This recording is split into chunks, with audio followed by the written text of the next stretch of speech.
เกิดมาจากไหนมันก็มาสู่สภาพเดิมน้ำมันไม่ได้อยู่ในท้องฟ้าเมื่อมันเจอแสงอาทิตย์ความเย็นกับความร้อนเกิดเมื่อมันจะเกิดปฏิกิริยาแล้วมันก็ละไอน้ำก็ละเป็นไอน้ำเกิดปฏิกิริยาเป็นไอน้ำไอน้ำบางๆมันก็สะสมเป็นเมฆบางๆกลายเป็นเมฆหนาๆใช่ไหมนี่แหละพวกเราทั้งหลายเมฆหนาๆกลายเป็นเมฆฝนใช่ไหมแล้วฝนก็ตกอย่างนี้น้ำก็ท่วมบางคนก็ดีใจบางคนก็เสียใจอย่างเนี้ยนี่คือมันเป็นกฎของธรรมชาติทั้งสิ้นแต่พวกเราต้องดูพิจารณาคือทุกอย่างมันเป็นกฎของธรรมชาติแต่เราไม่เข้าใจธรรมชาติและเราก็ไม่เข้าใจสิ่งที่เราสมมุติก็สมมุติมันไม่รู้จักสมมุติมันก็หลงในสิ่งสมมุติอย่างเช่นฤดูร้อนอย่างเงี้ยทั้งชายทั้งหญิงก็หากางเกงขาสั้นว่ามันร้อนใส่แล้วจะคลายความร้อนได้เนี่ยพวกเราพิจารณาดูทั้งชายทั้งหญิงก็หาเสื้อแขนสั้นเห็นไหมคือเรายังไม่เข้าใจพวกเราเข้าใจเราพิจารณาดูวัวควายช้างม้าเนี่ยมันเข้าใจชีวิตมันเข้าใจธรรมชาติได้ดีกว่ามนุษย์มันไม่มีคำว่าล่มฝนตกมันก็ไม่มีล่มให้มันสะกลางเห็นไหมวัวควายช้างม้ามันเข้าใจแต่มนุษย์เนี่ยไม่เข้าใจพอเมื่อไม่เข้าใจมันก็ออกอาการสำแดงอาการมีเหตุมีผลเขาว่าไม่มีโลภเนี่ยขัดแย้งกันกี่คนในประเทศไทยเราไม่มีรองเท้าบุตรลุยน้ำเนี่ยมีปัญหาก็ขัดแย้งกันกี่คนนี่พาทำให้ก่อให้เกิดปัญหาสมมติบัญญัติเพราะเราไปติดมันเพราะฉะนั้นเราต้องเข้าใจเรื่องธรรมชาติเอาธรรมชาติมาจำกัดมาบริหารชีวิตของเราเข้าใจธรรมชาติพวกวันนี้เราพยายามจะอยู่เหนือธรรมชาติมันหนีธรรมชาติไม่พ้นมันไม่สามารถอยู่เหนือธรรมชาติได้ถ้าตลับใดเรายังมีโลกียธรรมอยู่ในหัวใจเนี่ยเราไม่มีโอกาสเข้าไปสู่โลกุตละธรรมได้จะอยู่กับธรรมโลกียะอย่างนี้ตลอดชีวิตส่วนผู้ที่มีสติจะอยู่เหนือธรรมชาติผู้ที่มีสติจะไม่ให้ความสำคัญคำว่าเกิดคำว่าแก่คำว่าเจ็บคำว่าตายเพราะมันเป็นเช่นนั้นของมันผู้ที่มีสติก็ไม่ให้ความสำคัญว่ามีเงินมากมีเงินน้อยมีเงินหรือไม่มีเงินไม่ให้ความสำคัญแต่ผู้ที่มีสติให้ความสำคัญว่าการมื้อเช้านี้มีข้าวกินให้ความสำคัญแค่นี้เมื่อกินแล้วสามารถบำเพ็ญตนปฏิบัติตนได้นี่แหละคือผู้ที่มีสติอยู่กับปัจจุบันเพราะฉะนั้นผู้ที่มีสติจะไปให้ความสำคัญว่าต้องแสวงหาทรัพย์สมบัติปัจจัยสี่ในพวกเราทั้งหลายเพราะเราไปอยู่ภายใต้สังคมเราไปอยู่ภายใต้ธรรมชาติชีวิตจึงหาเราจึงหาความสุขมิได้หาความสุขมิได้สุขมันจึงไม่เกิดคำว่าความสุขเนี่ยมันไม่มีเลยในร่างกายของเรามันไม่มีมันมีแค่เราไปปรุงแต่งไปยึดติดเอาเวทนากับอุปทานมารวมกันกลายเป็นความสุขทั้งเวทนาอุปทานมันก็เป็นสิ่งที่ไม่เที่ยงก็เป็นทุกข์อีกใช่ไหมพวกเราทั้งหลาย มันเป็นทุกข์ทั้งหมดเราจะรู้เลยว่าผู้ที่มีสติจึงรู้ว่าอันที่แท้จริงมนุษย์ทั้งโลกต้องการความสงบมากกว่าความสุขต้องการความสงบมากกว่าความสุขความสุขเราต้องการมันแค่บางเวลาเช่นเรากินข้าว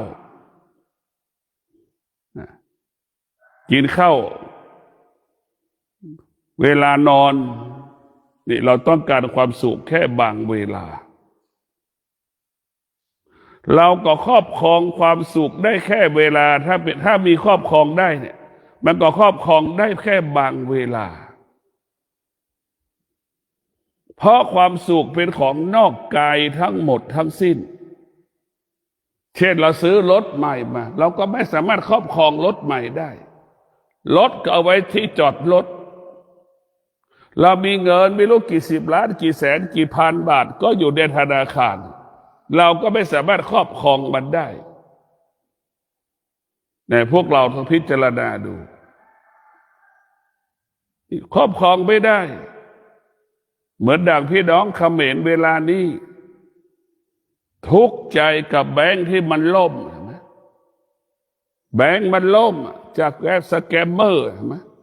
แล้วใครจะรับผิดชอบพี่น้องเขมรเอาเงินไปฝากพิจารณาดูนี่แหละมันจะล่มสลายมีทรัพย์ก็เป็นทุกข์กับทรัพย์มีสิ่งไหนกับทุกข์กับสิ่งนั้นมากกว่าเป็นสุขให้นิยามว่าสุขหนึ่งคืบทุกข์หนึ่งวานึกดูกันแล้วกันสุขหนึ่งคืบทุกข์หนึ่งวาเรามีสิ่งไหนเราก็ทุกข์กับสิ่งนั้นแหละเรารู้สิ่งใดสิ่งนั้นก็ทำให้เราเกิดความทุกข์แต่พวกเราทั้งหลาย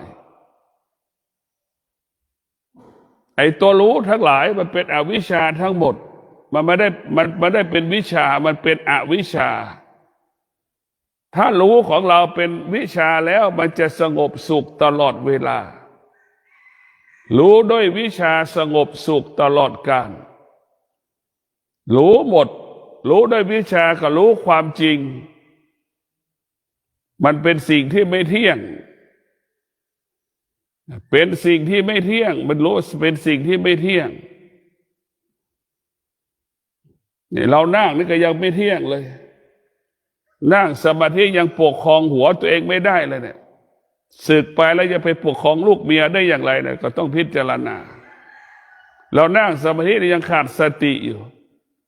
ออกไปแล้วเราจะมีทรัพย์สมบัติได้อย่างไงผู้ที่มีสติเท่านั้นถึงจะมีทรัพย์มีสมบัติคนที่ขาดสติไม่สามารถมีทรัพย์มีสมบัติได้ถึงมีไม่พอใช้จ่ายอย่างทุกวันเราขาดสติเมื่อขาดสติมันก็ขาดความอดทนขาดความอดทนก็ขาดแคลนปัจจัยสี่ขาดเครื่องมืออำนวยความสะดวกนะไหมเรามีสติเราก็มีความอดทนจะพัฒนาก็ง่ายแก้ปัญหาก็สะดวกจึงเกิดคำว่าสมปรารถนานั่นแหละจึงเกิดคำว่าสมหวังนั่นแหละจึงเกิดคำว่าสำลิดผลนั่นแหละเกิดขึ้นกับเราในพวกเราทั้งหลายชีวิตของเราผู้ที่มีสติเรียกว่าจะอยู่เหนือปัญหาเปรียบเสมือนเรือผู้ที่มีสติก็เหมือนพายเรือมันสบาย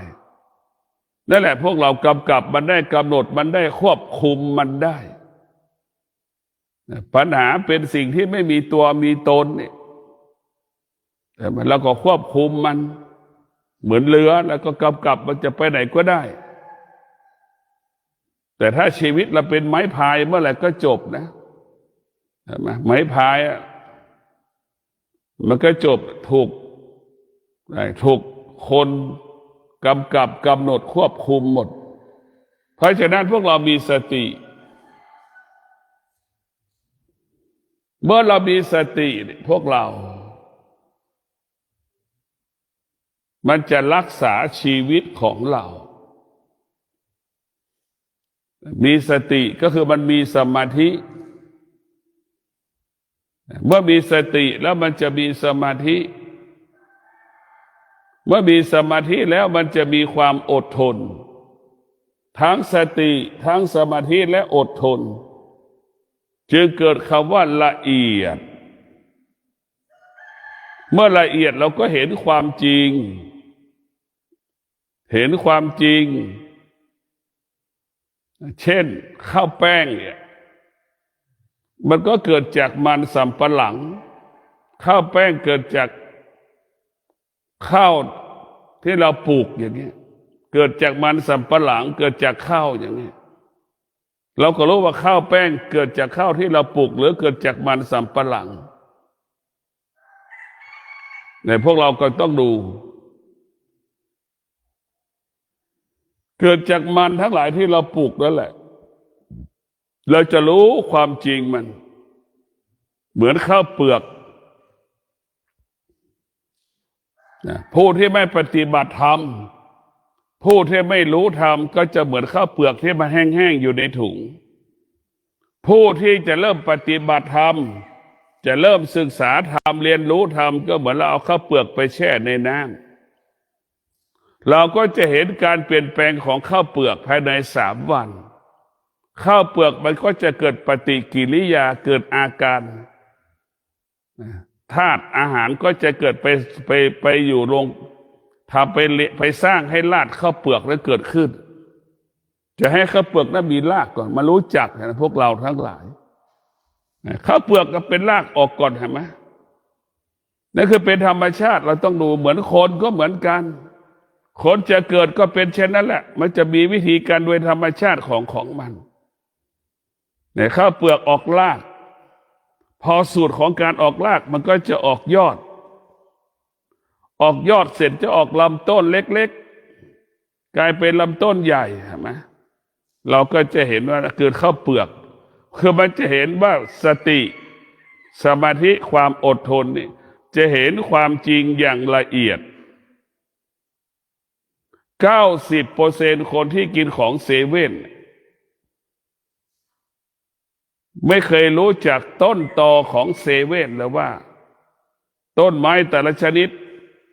ผลไม้ที่เรากินของที่เรากินมันมาจากต้นไม้ชนิดใดเรายังไม่รู้เลยเรายังไม่เห็นแล้วว่ายังมองไม่ออกเลยแต่พวกเราทั้งหลายยังมีเด็กนักเรียนอีกจำนวนมากที่ไม่รู้จักคำว่าต้นมะม่วงอย่างเงี้ยยังมีอีกจำนวนมากเลยพวกเราผลไม้ที่เรากินเนี่ยมะปรางเนี่ยกินพวกคนกินมะปรางหมดกินมะยมชิดหมดแต่คนไม่เคยรู้จักต้นมะยมชิดเห็นไหมแล้วว่า1 เซเว่นมันเจ๊งหมดจากโลกไปได้ทำยังไงล่ะเราจะหากินอย่างไรล่ะนึกดูกันแล้วกันเนี่ยแต่พวกเราทั้งหลายต้องพิจารณาเราต้องดูด้วยความเป็นจริงรู้ตั้งแต่เลข 1จนถึงเลข 10เช่นเราปลูกต้นกล้วยอย่างเงี้ยเราก็เอาหน่อกล้วยมาปลูกหน่อกล้วยมันเติบโตเติบใหญ่เราก็รู้แล้วว่าใบกาบใบตองกล้วยเราจะไปทำอะไรให้เกิดประโยชน์ถ้าเป็นนักวิจัยตองกล้วยเราทำมาเป็นประโยชน์บ้างเอาเป็นเสื่อเป็นศาสตร์เอาไปเป็นกระดาษเอาไปได้หมดเลยแต่เราจะพิจารณาว่าเอากาบกล้วยเนี่ยไปทำยังไงให้เกิดประโยชน์เราก็ต้องพิจารณาลูกกล้วยเนี่ยเราจะทำยังไงให้เกิดประโยชน์แล้วก็ท้ายสุดเมื่อเรามีกินแล้วก็เหลือกินเหลือเก็บเหลือออมเหลือแบ่งปันต้นกล้วยต้นเงินให้เราพิจารณาเนี่ยมันสามารถตั้งโรงงานผลิตได้นะพวกเราทั้งหลายแล้วมันได้หมดมันแปรรูปได้หมดกล้วยดิบจะแปรรูปเป็นอาหารเสริมก็ได้ เห็นไหมพอมันสุกก็แปรรูปอีกคือมันเป็นแปลได้หมดพวกเราทั้งหลายมันรู้หมดนี่แหละคือสติสมาธิและความอดทนจะทำให้รู้ความจริงเห็นความจริงตั้งแต่ต้นจนจบต้นจนจบถ้าเราขาดสติแล้วขาดสมาธิแล้วขาดความอดทนแล้วเราจะไม่เห็นความจริงเราจะไม่เห็นความจริงสติสมาธิความอดทนได้เป็นพาหนะเป็นไฟฉายเป็นแสงสว่างส่องทางทั้งกลางคืนกลางวันให้เราเข้าไปถึงความจริงเข้าถึงความจริงจนที่สุดเราเห็นความจริงเราก็ละความจริงรู้ว่าความจริงที่สุดมันก็ไม่เที่ยงธรรมะยังไม่ใช่ความจริงธรรมะเป็นสิ่งที่อยู่เหนือความจริงเพราะธรรมะคงสภาพเดิมไม่แปรสภาพธรรมะไม่แปรสภาพเพราะนั้นธรรมะเป็นความจริงที่อยู่เหนือความจริงธรรมะนี่แหละบอกให้เรารู้ความจริงแล้วก็บอกให้รู้ความจริงแล้วก็บอกให้เราละความจริงดังมนุษย์จำนวนมากครอบครองสิ่งที่ควบคุมไม่ได้เห็นไหมมนุษย์จำนวนมากครอบครองสิ่งที่ควบคุมไม่ได้ร่างกายของเราควบคุมได้ไหมไม่ให้แก่ได้ไหมไม่ให้เจ็บได้ไหมมันควบคุมไม่ได้แต่พวกเราต้องพิจารณาว่าร่างกายของเราเป็นสิ่งที่ควบคุมไม่ได้มนุษย์ก็ครอบครองกายตัวเองพยายามปรับปรุงเปลี่ยนแปลงแก้ไขร่างกายตัวเองสารพัดศัลยกรรมพวกเราทั้งกับศัลยกรรมทั้งหลายหมดทุกอย่างในร่างมนุษย์เป็นของแปลกปลอมเป็นของสิ่งแปลกปลอมไปหมดอยู่ในร่างกายของมนุษย์โดยเฉพาะผู้หญิงเยอะที่สุดอยู่ภายใต้เงื่อนไขสมมุติบัญญัติผู้หญิงไม่ยอมรับความจริงเอาชีวิตไปอยู่กับความไม่เป็นจริงนึกดูมันโง่ที่สุดไม่ยอมรับความจริงแล้วก็ไม่อยู่กับความเป็นจริงไม่ยอมรับความจริงหนีออกจากความจริงและไปอาศัยความไม่เป็นจริงมีหมอที่ไหนบ้างที่ทำให้เราผู้หญิงไม่แก่มีไหมมันไม่มีหมอที่ไหนบ้างทำให้ผู้หญิงไม่โยนไม่แก่ไม่มีผิวหนังมันก็รู้หมดแหละผิวหนังเด็กผิวหนังคนแก่พวกเราทั้งหลายมันรู้หมดถึงแม้ใครไม่รู้ตัวเราก็รู้ดีว่าเราไปทำอะไรมาบ้างในร่างกายของเราแล้วเราก็ได้ยินมาตลอดว่าอายุ60แล้วเป็นยังไงล่ะ70เป็นยังไงล่ะเราปกปิดคนอื่นได้แต่เราปกปิดตัวเองไม่ได้ไม่มีใครรู้เราแต่เรารู้เราทำดีก็รู้ทำไม่ดีก็รู้ทำดีกลางคืนกลางวันที่รับที่แจ้งเรารู้หมดแต่คนอื่นเขาไม่รู้ใช่ไหมเนี่ยพวกเราต้องพิจารณาเราต้องการความจริงแต่รับความจริงไม่ได้แต่ไปรับความไม่เป็นจริงได้มันหลอกเราไหมไปยืดบทไปกรีดบทหนังทั้งหลายทั้งปวงเนี่ยมันไม่มีหรอกเนี่ยพวกเราทั้งหลายถึงโยมร่างกายเราจะผิวหนังของเรามันจะยืดได้กระดูกข้อกระดูกมันยืดไม่ได้เนี่ยเห็นไหมมันเสื่อมไปหมดแหละมันจึงออกอาการมันก็หนีธรรมชาติไม่พ้นที่สุดของมนุษย์ทั้งเราเนี่ยต้องอยู่รู้ความจริงแล้วก็ไม่เอาความจริงไปอยู่กับความไม่เป็นจริงรู้ด้วยอวิชชาจะเป็นเช่นนี้รู้ด้วยอวิชชาจึงอยู่กับความไม่เป็นจริงเห็นความไม่เป็นจริงเป็นความจริง มันเป็นสมมติหมดพวกเราทั้งหลายสมมติทั้งสิ้นสมมติเราเป็นพระภิกษุสงฆ์สมมติติสงฆ์เราก็เป็นสมมติรูปแบบเสื้อใส่จีวรก็เป็นมันก็เป็นถูกต้องว่าเป็นสมมติเป็นพระสงฆ์แต่สภาวะจิตของเราเป็นพระสงฆ์กี่เปอร์เซ็นต์สภาวะจิตแต่ละวันเช่นปากของเราจิตของเราเนี่ยมันคุยเรื่องพระธรรมกี่คำและคุยเรื่องชาวบ้านเรื่องนอกกำแพงวัดมากกว่าเรื่องในกำแพงวัดเราพิจารณาดูปากของพระสงฆ์ก็ต้องสนทนาธรรมพูดธรรมสนทนาธรรมกับเพื่อนกับผู้รู้รอบๆข้างนี่คือปากของพระสงฆ์จิตพระสงฆ์ก็ระลึกถึงพระธรรมเท่านั้นแต่ความเป็นจริงเนี่ยปากของพระสงฆ์อาจจะเป็นปากชาวบ้านก็ได้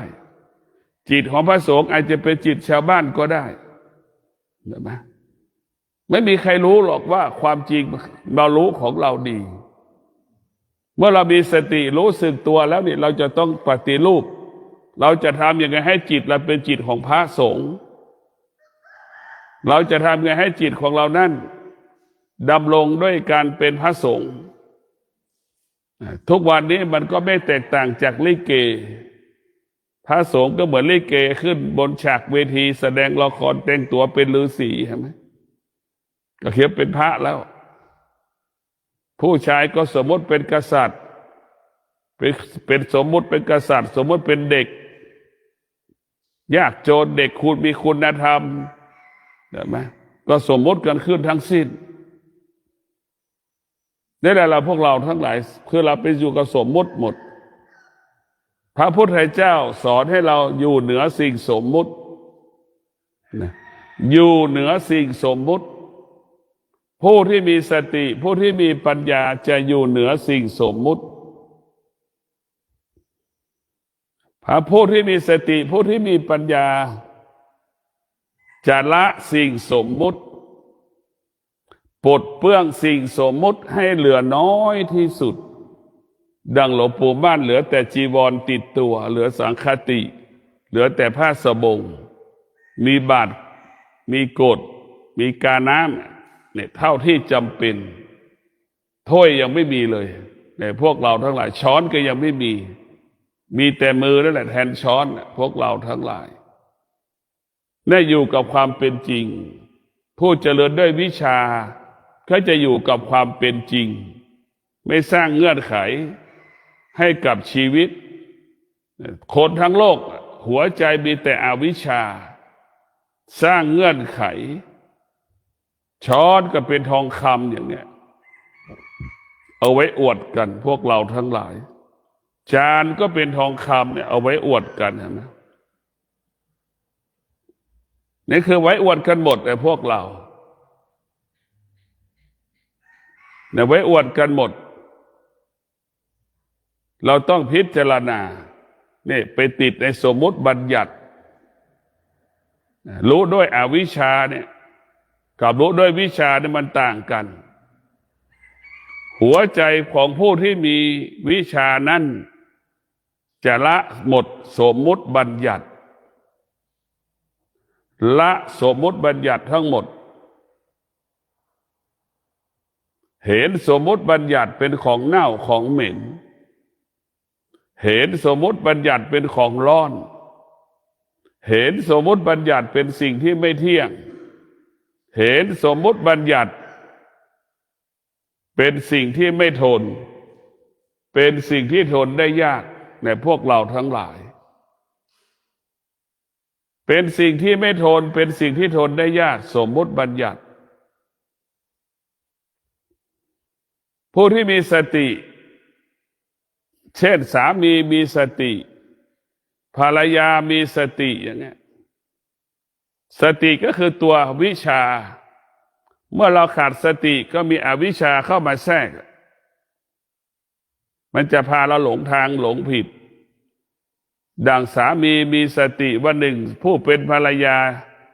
พัดพรากจากเราหนีจากเราไป ผู้เป็นสามีที่มีสติก็ไม่ต้องร้องไห้เสียใจเข้าใจมันว่าการพลาดพลาดเป็นกฎของชีวิตไม่พลาดพลาดวันนี้ก็พลาดพลาดวันข้างหน้านี่แหละหัวใจของผู้ที่มีสตินะเข้าใจมันจะไม่ยึดติดมันแต่ส่วนมากคนที่มีหัวใจอวิชชานี่แหละมันไปยึดติดมันขาดสติมันก็ไปยึดติดมันก็ไปหลงสิ่งที่เรารู้เช่นสามีภรรยาตัวเองจากเราไปเนี่ยกินข้าวไม่ได้นอนไม่หลับจะฆ่ากันตายอย่างเงี้ยนี่แหละพวกเราทั้งหลายอวิชชามันจะเบียดเบียนเราเมื่อมีอวิชชาเกิดขึ้นก็มีความโลภความโกรธความหลงปรากฏมามันจะฆ่ากันตายจะยิงกันตายทำลายกันตายเนี่ยชกต่อยตีกันเนี่ยมันไม่มีคำว่าจบนะมันเป็นของมันฝากให้เราได้พิจารณานะพวกเราทั้งหลายผู้หัวใจที่มีวิชาจะเห็นความจริงเช่นลูกสามีภรรยาเป็นสิ่งที่ควบคุมไม่ได้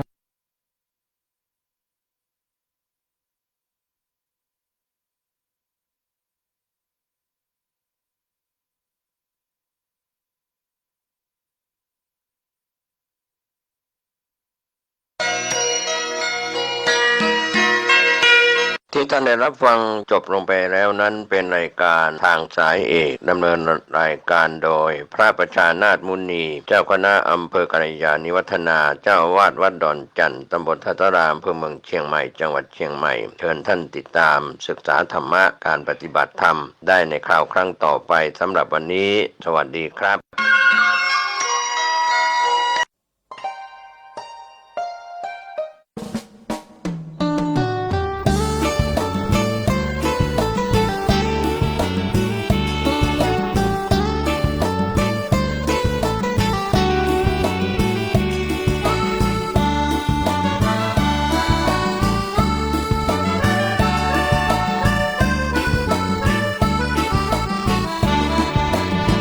พุทธมามกะ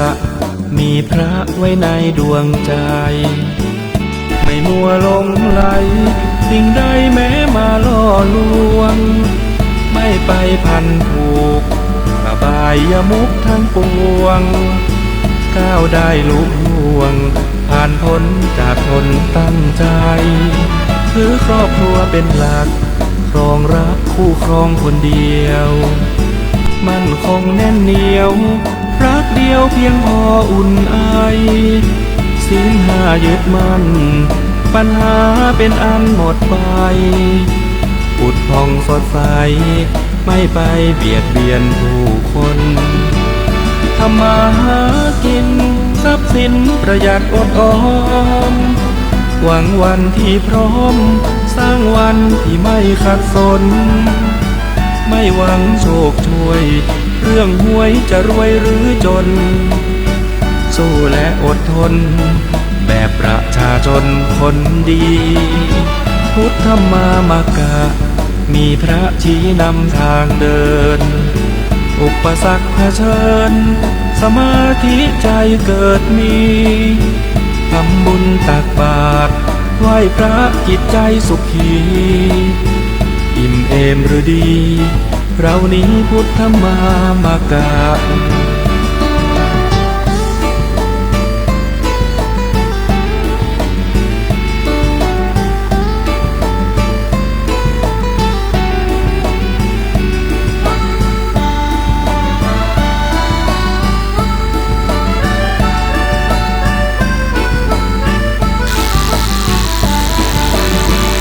ทำมาหากินทรัพย์สินประหยัดอดออ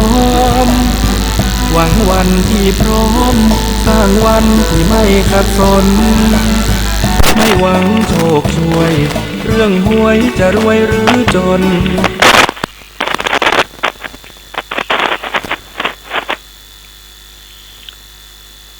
พุทโธ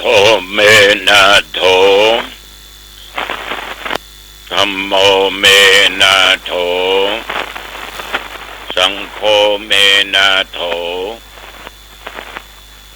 ขอความผาสุขความเจริญจงบังเกิดแก่ญาติแก่โยมท่านผู้ฟังทั้งหลายทุกท่านทุกคน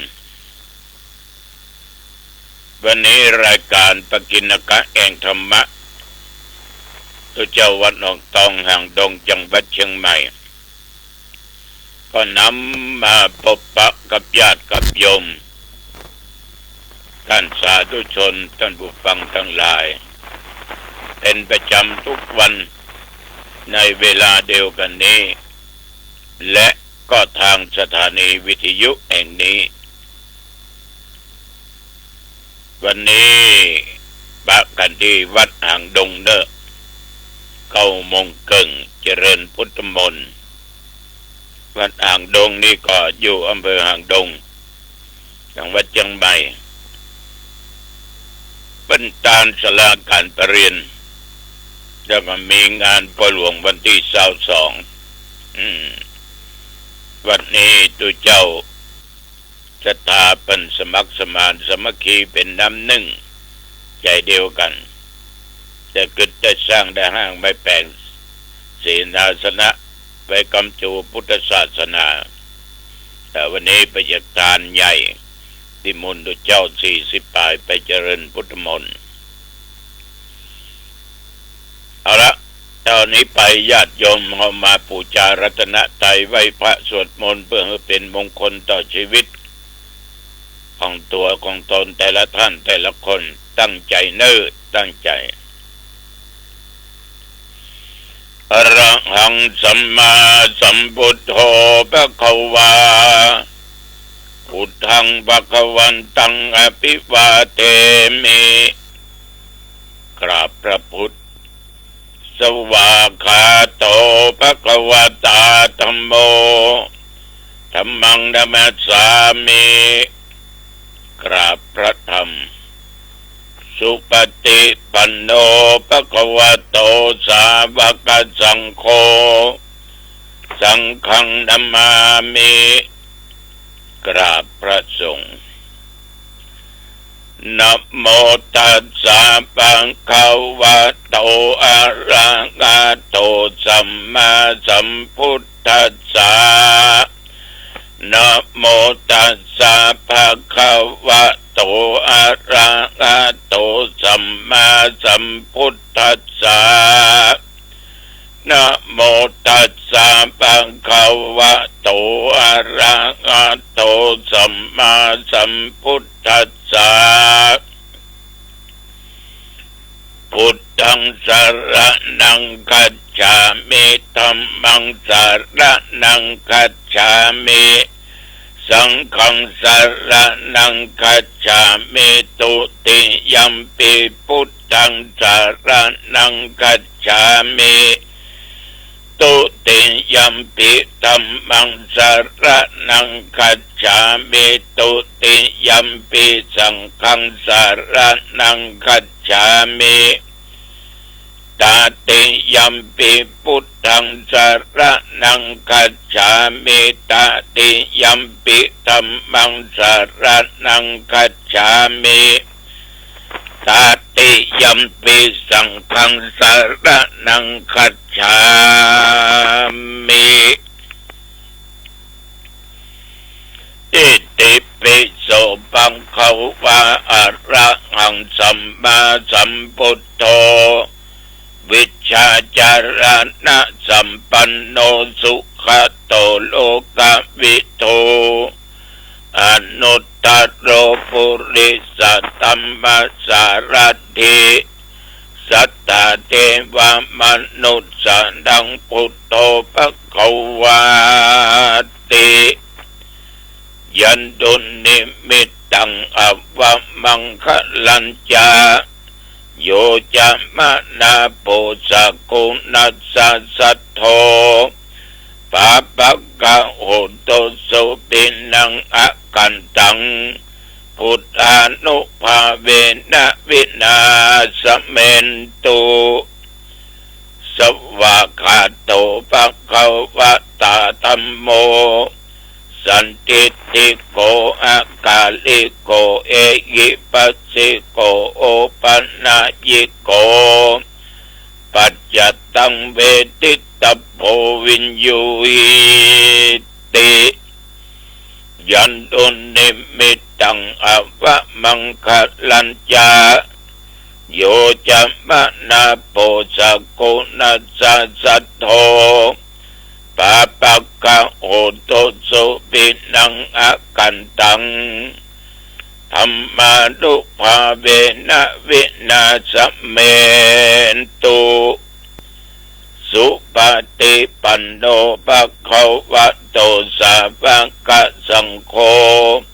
อุชุปฏิปันโนภะคะวะโตสาวกสังโฆยายะปฏิปันโนภะคะวะโตสาวกสังโฆสามิจิปฏิปันโนภะคะวะโตสาวกสังโฆยะติทังจัตตาลิปุริสายุคาเนอัฏฐปุริสปุคลาเอสะภะคะวะโตสาวกสังโฆอาหุนายโยปะหุนายโยทักขินายโยอัญชลิกรณิโยอนุตตรังปุญญเกตังโลกัสสาติยันตุนิมิตตังอวะมังคลัญจาโยจะมานาโปสะโกนัสสะสัทโธปะปะกะโอโตสุปินังอากันตังสังฆานุภาเวนะวินาสเมนตุ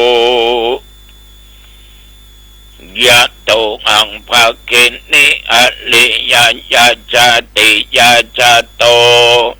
นาปิชานาเมสัญจิจาปันนังชีวิตาโวโรเปตาเตนะสัจเจนะโสติเตโอโตโสติกัปปัสสะโพชังโคสันติสังฆาโตธัมมานังวิจโยตถาวิริยัมปิติปัสสติโพชังคาจัตถาปะเรสัมมาดุเปกะโพชังคาสัตติเตสัพพทักษินามุนินาสัมมาทัคขตาภาวิตาภาอุลิกตาสังวัตตันติอภิญญายานิพพานายาจะโพธิยาเอเตนะสัจจวัชเชนะโสติเตโอโตสัพพทาเอกัสสมิงสัมมาเยนะโตโมกัลลานัญจกัสสปังกิลาเนตุกิเตติสวะโพชังเกสัตตะเทสัญเยเตจะตังอภินันติตวาโรคามุจจิงสุตังคะเนเอเตนะสัจจวัชเชนะโสติเตโอตุสัพพทาเอกทาธัมปราชาปิเกลัญเยนะปิปิริโตจุนดาเทเรนะตัญเยวะพนาเปตวานาสัทรังสัมโมติตัวจะอาปาตาตัมหาพุทธาสิทานาโสเอเตนะสัจจวัชเชนะโสติเตโอตุสัพพทาปะหินาเตจะอาปาตาตินันนัมปิมะเหสินังมัคคะอัตตะกิเลสวะปัตตานุปติธัมมตังเอเตนะสัจจวัชเชนะโสติเตโอตุสัพพทาสักกัตตัวพุทธรัตนังโอสัตถังอุตตมังวะลังยิตังเทวมนุสสานังพุทธเตเชนะโสตินานัสสันตุปัตตวาสเปตุขาวุปาสเมนตุเตสักกัต ธรรมรัตนังโอสัตถังอุตตมังวรังปะเลลาโอปัสสัมมานังดัมมะเตเจนะโสตินานัสสันตุปัตตวาสเปปะญาบุปัสสัมเมนตุเตสักกัตตัวสังขารตานังโอสัตตังอุตตมังวรังอาอุนัยยังปะอุนัยยังสังฆเตเชนะโสตินานัสสันตุปัตตวาสเปโรกาบุปัสสัมเมนตุเตนัตถิเมสรนังอัญญังพุทโธเมสรนังวรังเอเตนะสัจจวัจเจนะโหตุเตชะยะมังคลังนัตถิเมสรนังอัญญังธัมโมเมสรนังวรังเอเตนะสัจจวัจเจนะโหตุเตชะยะมังคลังนัตถิเมสรนังอัญญังสังโฆเมสรนังวรังเอเตนะสัจจวัจเจนะโหตุเตชะยะมังคลังอัตถิอุณอัสสะวิจัยโยธัมโมโลเกอนุตตโรสัพพสัตตะอิตัตถายะตังโตอังคันงายเตวะเตปริวัชเชละยะตันเตอมนุเสอิปาวะเกพยัคเขนะเกวิเสปุเตอากาละมะระเนตวาสัพพัสสะมามะระนามุตโตตะเปตัวกาละมาริตังตัสเสวะอนุภาเวนะโอตุเตโวสุขิสัทธาสุทัสสิลังสัมมาทายะธัมมังสุจริตังจเรตัสเสวะอนุภาเวนะโอตุเตโวสุขิสัทธาลิขิตังจินติตังปุจังทารันังปัจนังครงปะเลสังเตสนังสุตัวตัสสะอายุปวัตติติภวตุสัพพะมังคลังรักขันตุสัพพเทวตาสัพพะพุทธานุภาเวนะสัทธาโสติภวันตุเตภวตุสัพพะมังคลังรักขันตุสัพพเทวตาสัพพะธัมมานุภาเวนะสัทธาโสติภวันตุเตภวตุสัพพะมังคลังรักขันตุสัพพเทวตาสัพพะสังฆานุภาเวนะสัทธาโสติภวันตุเต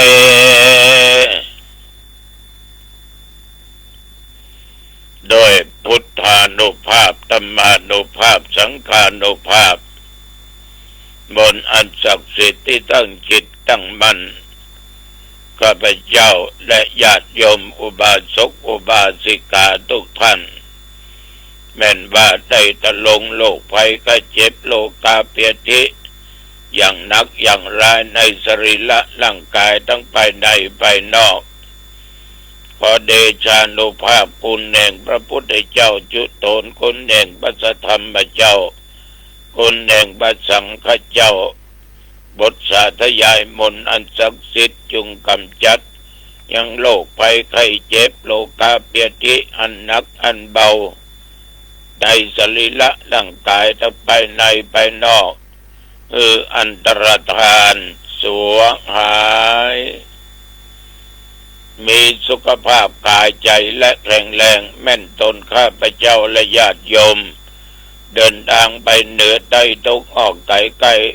ไปก็มีใจมีโชคกลับมาก็มีโชคมีใจอยู่ปราศจากภัยพิบัติอันตรายโจรภัยอัคคีภัยวาตภัยตลอดจนอุทกภัยและโลกาภัยทั้งหลายอย่าได้มากำและมากายมีสติปัญญาบัตั้งตัวตนอยู่ในความประมาท แม้นว่าญาติโยมทุกท่านยิ่งใจกระทำการค้าการขายการแม่นขายหมานมีกำไรมากขึ้นยิ่งขึ้นจำเริญด้วยสกิจการงานหน้าที่อายุวันนะสุขะพละเหมือนกันทุกคนเทินกรมอุตุได้บอกกล่าวว่า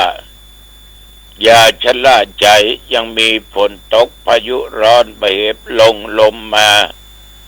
หลายที่หลายบ้านหลายจองนับตั้งแต่ตะวามาปัจจุบัน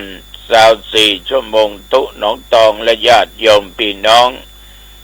ก็เป็นคนมีบุญโชคดีกรรมดีผ่านพ้นมาอีก1 วันและต้องผ่านไปจนถึงอายุได้100 ขวบเข้าพระวรรษา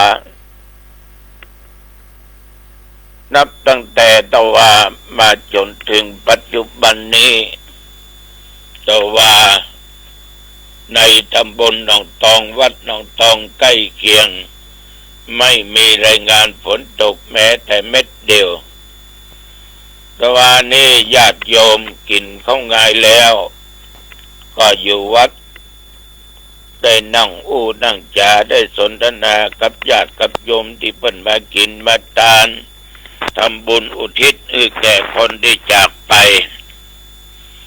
นอกนั้นกินข้าวตอนแล้วก็อยู่วัดกับพระโยมที่มาทำบุญต้องขออนุโมทนาเป็นอย่างมาก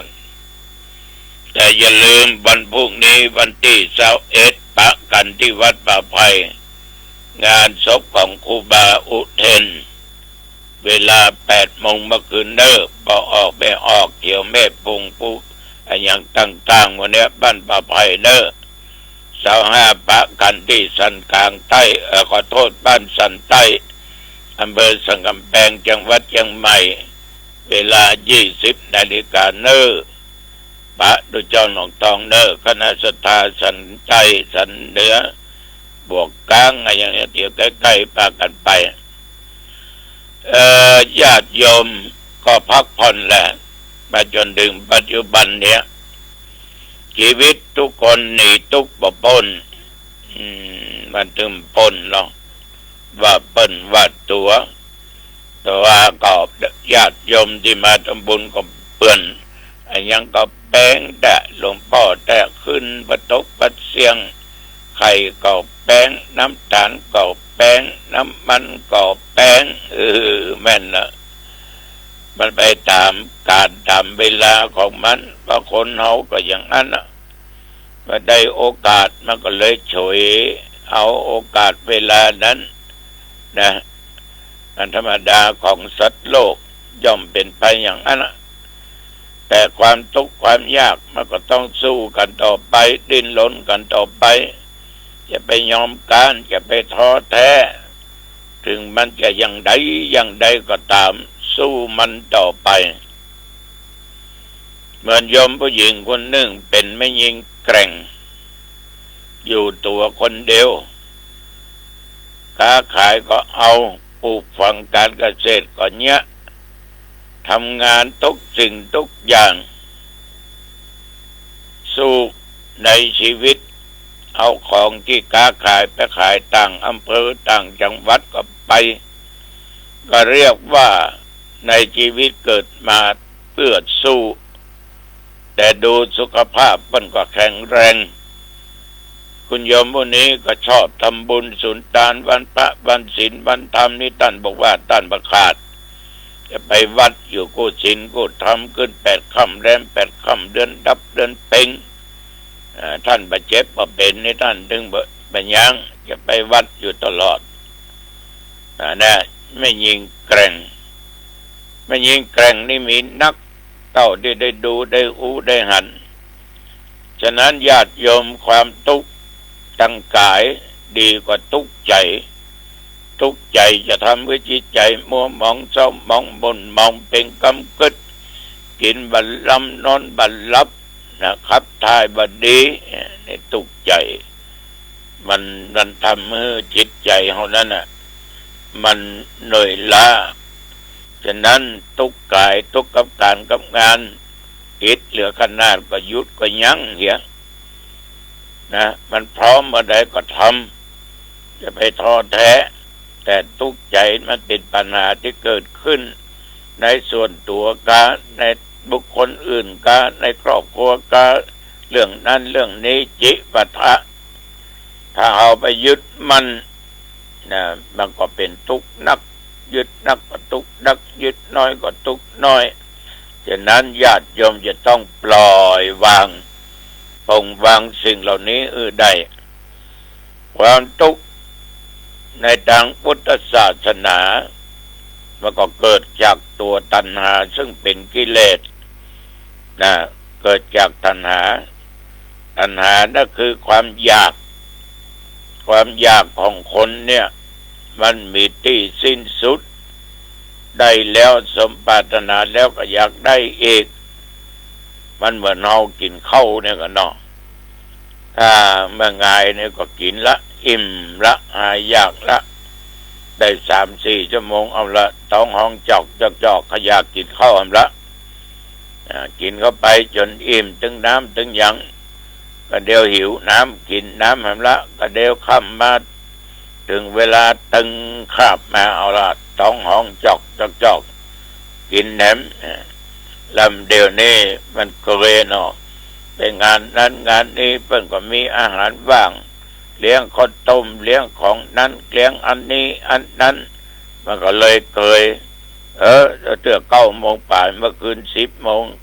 หิวให้ละอย่า ตามใจท้องตามใจปากเนาะ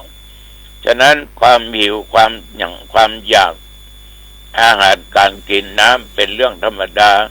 แต่ทุกข์ใจนะทุกข์ใจแต่ถ้าว่าเกิดจากตัวตัณหาคือความอยากในเรื่องของกามคุณ ในเรื่องของรูปในเรื่องของเสียงในเรื่องของกลิ่นลิ้มรสการสัมผัสหนาวกะร้อนกะทั้งกายจิตใจเก็บมาเป็นอารมณ์ได้มาก็นึกว่าเป็นสุขก็มันหายก็มันจากไปหายแล้วมันก็มาเป็นทุกข์กันหมดตัวตัณหานี่ทำให้ทุกข์ลึกทุกข์ดึกทุกข์ลึกทุกข์ดึกทุกข์แต่ใครเป็นนั้นก็เป็นนี้ก็ได้นั้นก็ได้นี้จำเป็นทุกข์ว่าอยากตายอยากอยู่อย่างอี้ก็เป็นทุกข์บางคนไม่อยากตายโลดถ้าเป็นอย่างน้อยปดเป็นทุกข์ขนาดไม่อยากตายไม่อยากเสียลาภไม่อยากเสียยศไม่อยากมีความทุกข์ไม่อยากไผมาติสินนินทาญาติโยมสิ่งเหล่านี้เป็นเหตุให้เกิดทุกข์ทั้งนั้นฉะนั้นทุกข์เมื่อมันเกิดขึ้นมาก็ละได้เหมือนกันโดยการประยึดมั่นคือบ่มีอุปทานปล่อยวางปล่อยใจเหมือนหลวงพ่อพุทธทาสคำสอนของท่านบอกว่าทำจิตให้ว่างบางคนเอาไปอีกก็ตายก็ตุจิตว่างไปคิดอย่างก็คนตายก็ทำใจอย่างนั้นรู้คำว่าทำจิตให้ว่างคือบ่ยึดมั่นบ่มีอุปทานบ่มีมึงบ่มีกูเมื่อปล่อยวางปลงวางแต่คิดในทางที่ดีที่งามจะไปคิดมุกมุ่น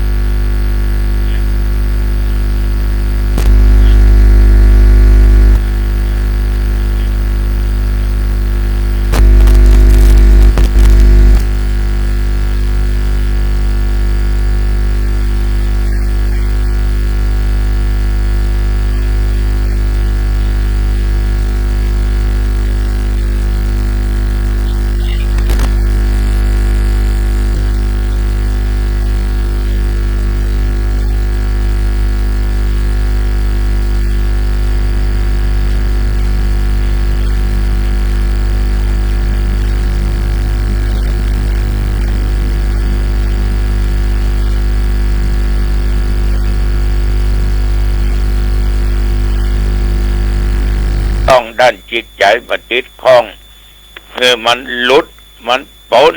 มันสงบปลอดโปร่งมันเป็นอิสระความที่เรียกว่ามันสงบปลอดโปร่งมันเป็นอิสระนั้นก็คือการหลุด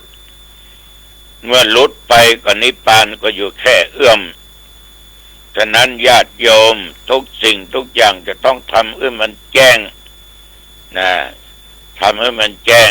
โดยธรรมะอันเป็นศาสนคำสอนขององค์สมเด็จพระสัมมาสัมพุทธเจ้าฉะนั้นความทุกข์ความอย่างทุกสิ่งทุกอย่างที่มันเกิดขึ้นแก่ตัวเฮานั้นมันก็มีทางแก้ไขถ้าเป็นภาษาธรรมภาษาพระ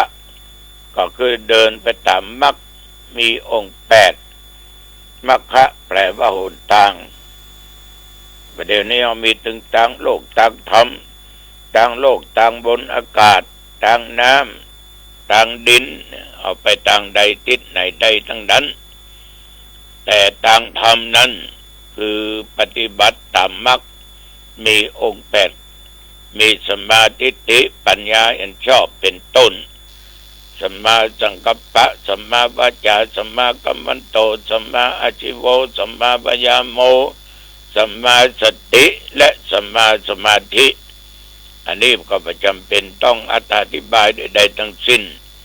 ฉะนั้นญาติโยมท่านผู้ฟังทั้งหลายทุกท่านทุกคนบอกว่าภัยมันต้องหนีทุกข์ถึงพ้นนะ